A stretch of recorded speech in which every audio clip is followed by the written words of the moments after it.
So, I haven't talked about Bolivia yet because I wanted to get your guys' take on it. Yeah, well, I mean, Bolivia was able to vote out fascism because Bolivia has open and fair and free elections, and people that are united to be able to do that.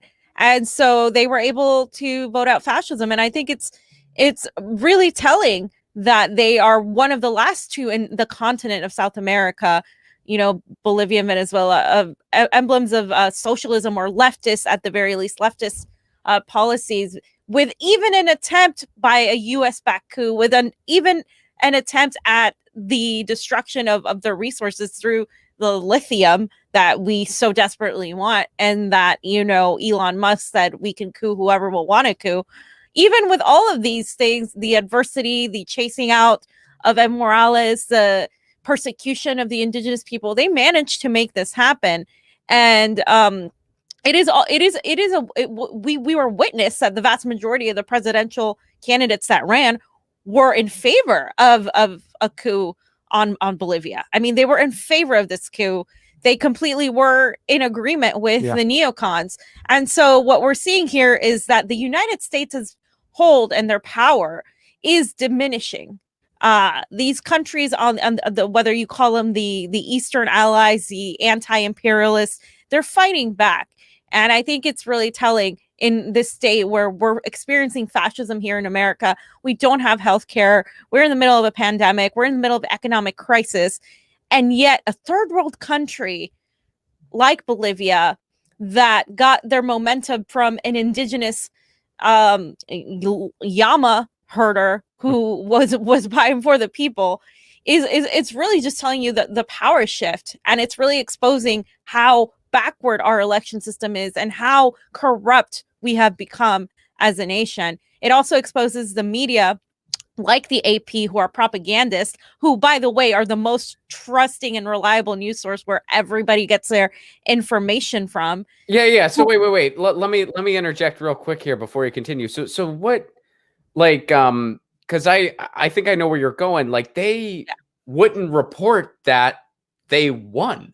Yeah. Like they were just like, well, we're waiting, and then you're seeing all this stuff where it's like, no, it's over. All right, so unpack that, because I was watching that happen in real time too, and I was like, wait a second, what do you mean? It's like, all right, so yeah, continue. Well, they were trying to frame it like Evo Morales had claimed that his party, the MAS, Movement Towards Socialism, won, and without having the proof, which was entirely not valid. I mean, not only did the system, they tried to keep the exit polls away, but MAS had their own system where they were counting and comparing them to the actual results, and those results said that by a large margin, the MAS and Luis Arce had won.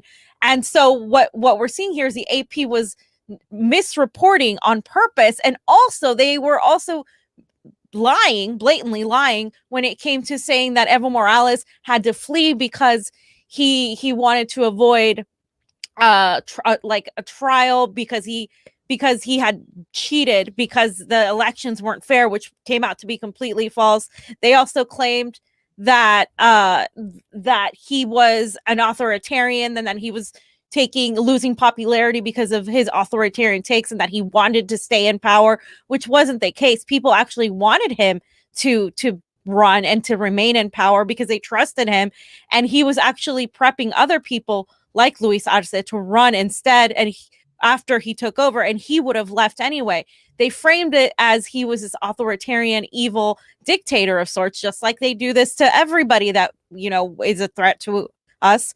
And that is what they wrote in their article, in the middle of Bolivia literally voting out fascism. Yeah. It's disgusting. I think too, as well, so it's good to point out, Ron, too, we have to take some lessons from the Bolivian people over here. They understand what's going on in our elections. They had their own exit poll team outside of almost every single precinct or polling station you have. So therefore they had ammunition. You know what I'm saying? The checks and balances and the transparency within their system allowed them to put the Bolivian coup, or whatever you call the leadership there, under a microscope and say, hey, listen, don't try to cheat. This isn't America. We'll catch you here. And in fact, if we had done that in the 2016 primaries and the 2020 primaries, instead of ballot harvesting here in California and having Bernie Sanders people go pick up ballots, no, we should have set up shop out in front of every single vote center and get our own numbers. They did it in Iowa with their app, but they weren't prepared in places like California. But it is a lesson to be learned. We have to get a hold of our elections. Somehow, we have to make sure that they call balls and strikes across the boards. And to do that, we can't be hypocritical. We got to call out the Democrats just as much as the Republicans. Get your news on with Ron. Don't you want to know what's going on? We're getting our news on today. Get your news on with Ron. Don't you want to know what's going on? We're getting our news on today. Yeah, yeah, yeah. You can tweet me an article at Ron Placone. We'll go through it together and make it our own. Get your